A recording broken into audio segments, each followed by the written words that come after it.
Shalom, sahabat CS dimanapun Anda berada.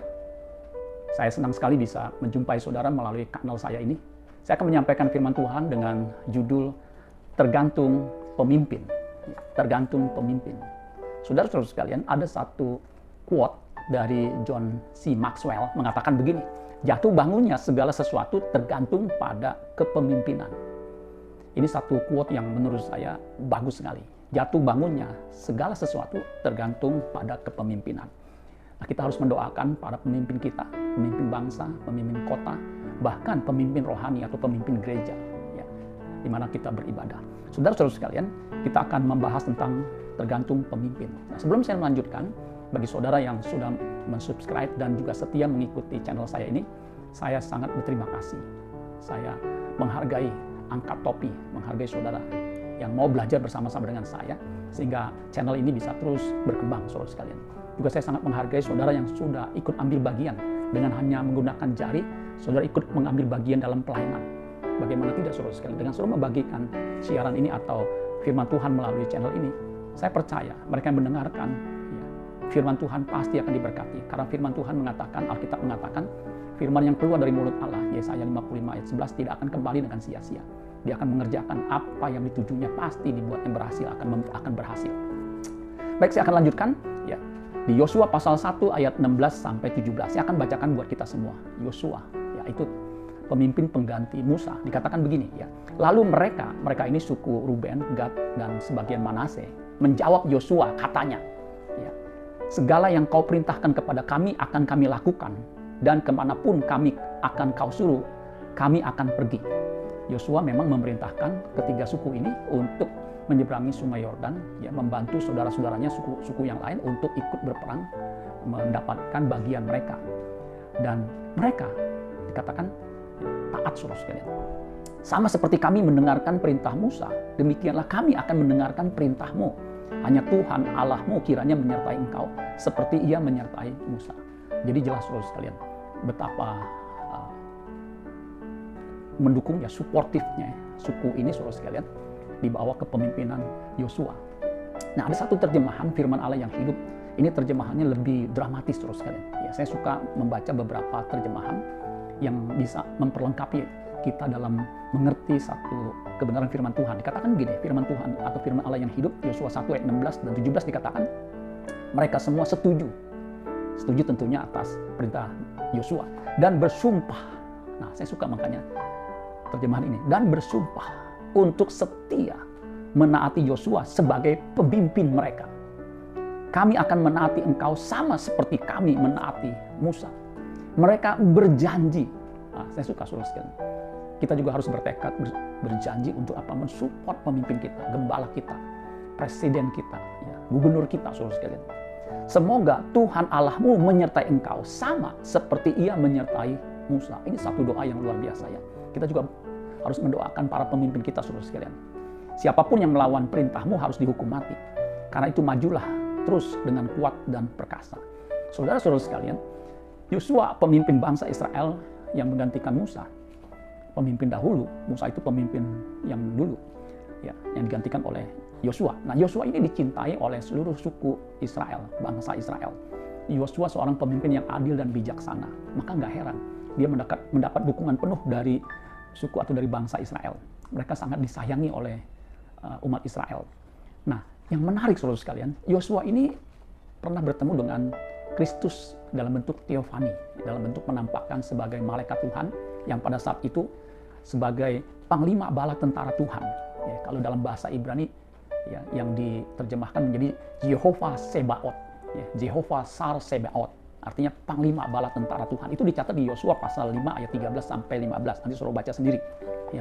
Jadi Tuhan menampakkan diri, Yehova, yaitu Kristus dalam bentuk teofani kepada Yosua. Yosua kebetulan, saudara sekalian, itu bahasa Ibrani dari kata Yesus, Yehosua. Itu artinya sang penyelamat. Nah, Yosua itu selain disertai Tuhan, ya, dia juga seorang yang luar biasa bijaksana. Ya. Dan dia, kalau kita catat di Yosua bagian akhir, pasal akhir, dia seorang yang taat beribadah. Makanya nggak heran disertai Tuhan. Itu dicatat di Yosua pasal 24 ayat 14 sampai 15.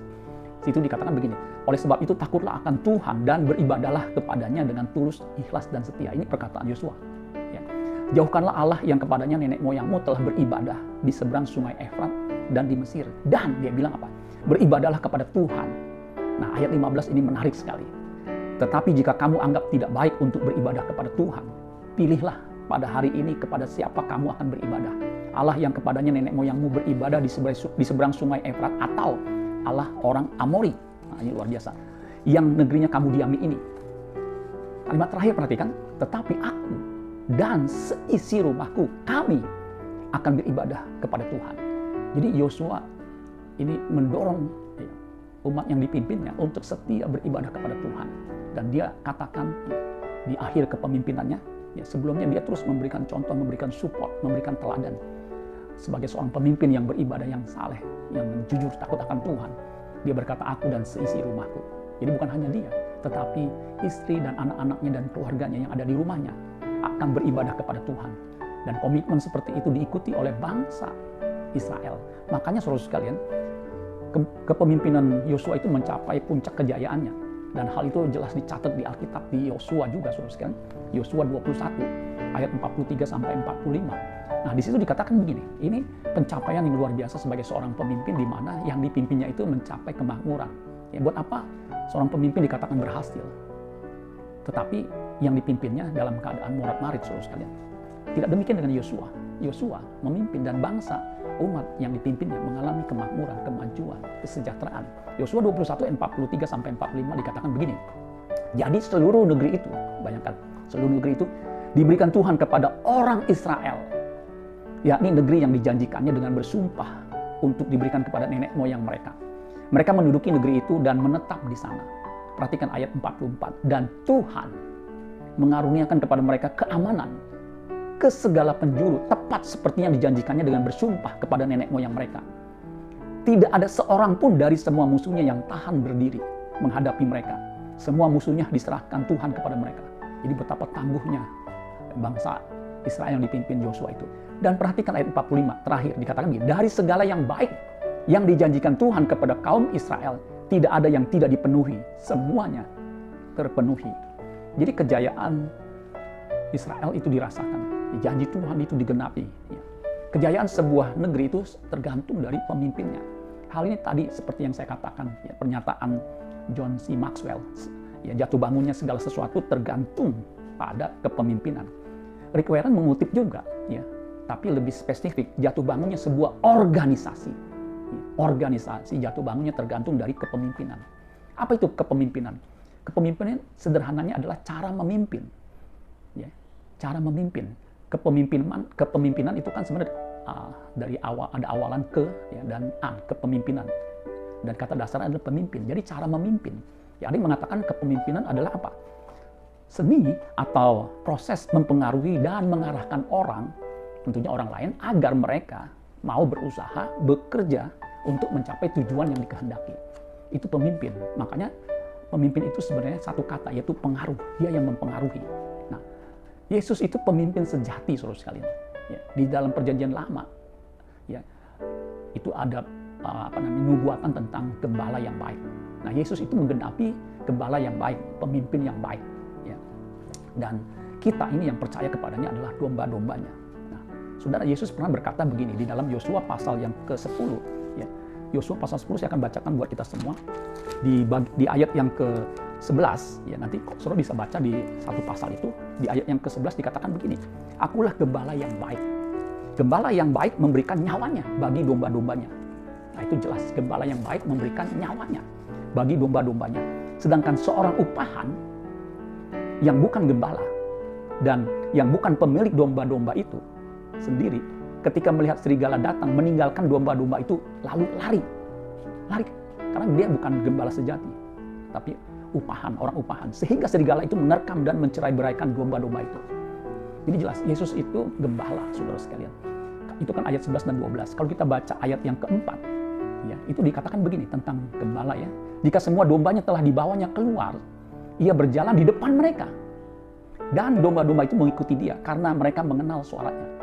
Jadi suara gembala itu dikenal oleh domba-dombanya. Makanya saudara harus mengenal suara Tuhan yang adalah gembala sejati. Nah, kita loncat ayat 7. Maka kata Yesus sekali lagi, aku berkata kepadamu, sesungguhnya akulah pintu ke domba-domba itu. Jadi Yesus itu pintu ke domba-domba itu. Kemudian dikatakan, semua orang yang datang sebelum aku adalah pencuri dan perampok, dan domba-domba itu tidak mendengarkan mereka. Akulah pintu, barang siapa masuk melalui aku, ia akan selamat, dan ia akan keluar dan menemukan padang rumput. Jadi gembala itu ya, sebagai pintu di mana domba masuk dan menemukan padang rumput. Nah, ayat 10 yang terkenal dikatakan, pencuri datang hanya untuk mencuri dan membunuh dan membinasakan. Aku datang, Yesus berkata, supaya mereka mempunyai hidup dan mempunyainya dalam segala kelimpahan. Nah, Yesus itu gembala sejati. Dia datang supaya saudara dan saya yang percaya kepadanya mempunyai hidup dan mempunyai dalam segala kelimpahan. Nah, saudara-saudara sekalian, gembala yang baik atau pemimpin yang baik itu mensejahterakan domba-dombanya. Ada satu quote juga yang mengatakan begini, di bawah pemimpin yang baik, anak buah yang bodoh pun ada gunanya. Tapi sebaliknya di bawah pemimpin yang bodoh, pasukan terbaik pun akan kocar-kacir. Jadi betul saudara sekalian, jatuh bangunnya organisasi, sebuah negara, sebuah kota, sebuah organisasi, termasuk gereja di dalamnya, itu tergantung dari pemimpinnya. Nah, saudara-saudara sekalian, kita makanya sekali lagi saya mendorong saudara untuk mendoakan para pemimpin kita, ya, baik pemimpin kota, pemimpin negeri, pemimpin negara ini, ya, untuk terus bisa diberikan hikmat, akal budi, dan kebijaksanaan dalam memimpin. Ya. Saudara, baru-baru ini kita dengar dari Timur Tengah, berita dari Timur Tengah.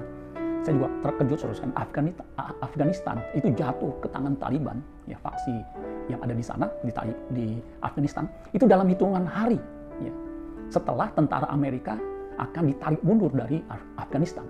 Ya. Targetnya bulan Agustus akhir itu pasukan Amerika akan ditarik mundur. Ternyata dalam hitungan beberapa hari, 2 atau 3 hari, kota itu dikuasai oleh Taliban, saudara sekalian. Dan saya mendengar dan melihat, ya, setelah jatuh ke tangan Taliban, kota Kabul khususnya, ya, ibu kota saat itu chaos. Ya. Mereka sebagian penduduknya melarikan diri dari kota itu. Nah, kenapa bisa sebuah kota dikuasai begitu cepatnya oleh sebuah faksi yang saat itu belum berkuasa atau tidak berkuasa? Nah, para pengamat mengatakan penyebab utamanya adalah pemimpin negara itu, saudara sekalian, yang sudah melarikan diri. Ya, akibatnya setelah dia melarikan diri langsung, ya, pemerintahan jatuh, saudara sekalian. Ya. Dan katanya menurut informasi, ya, pemerintahan juga korup, ya, tidak bagus, saudara sekalian. Ya. Jadi pemimpinnya nggak teguh, nggak kuat, melarikan diri, ya, dengan alasan tidak mau ada pertumpahan darah. Ya. Lari katanya ke Uzbekistan. Ya. Tapi terakhir saya dengar lari ke Uni Emirat Arab, saudara sekalian. Jadi saudara lihat di sini, ya, sebuah negara jatuh karena pemimpinnya, saudara sekalian, yang kabur, saudara sekalian. Ya, saya nggak tahu, saya bukan ahli politik, tetapi saya hanya mengamati fenomena dan mengkaitkan dengan pembahasan firman Tuhan yang saya sampaikan ini. Jadi kita bersyukur, saudara sekalian, ada presiden yang memperhatikan rakyatnya, yang terus-menerus membangun negeri ini bukan hanya di Jawa, di kota, di DKI, tetapi juga sampai ke Papua, provinsi yang terpencil.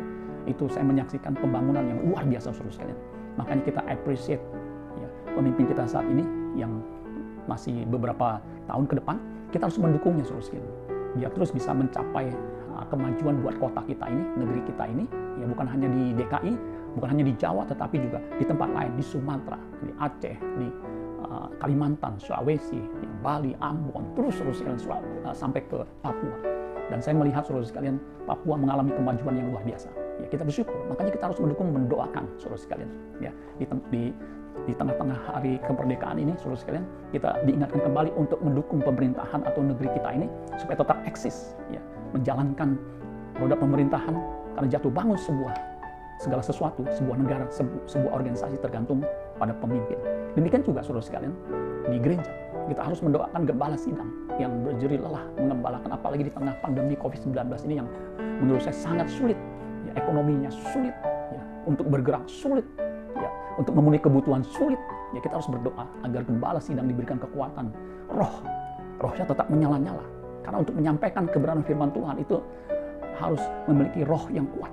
Ya, bagaimana kalau rohnya lemah, apalagi mentalnya lemah, bagaimana dia bisa menyampaikan kebenaran yang murni yang daripada Tuhan?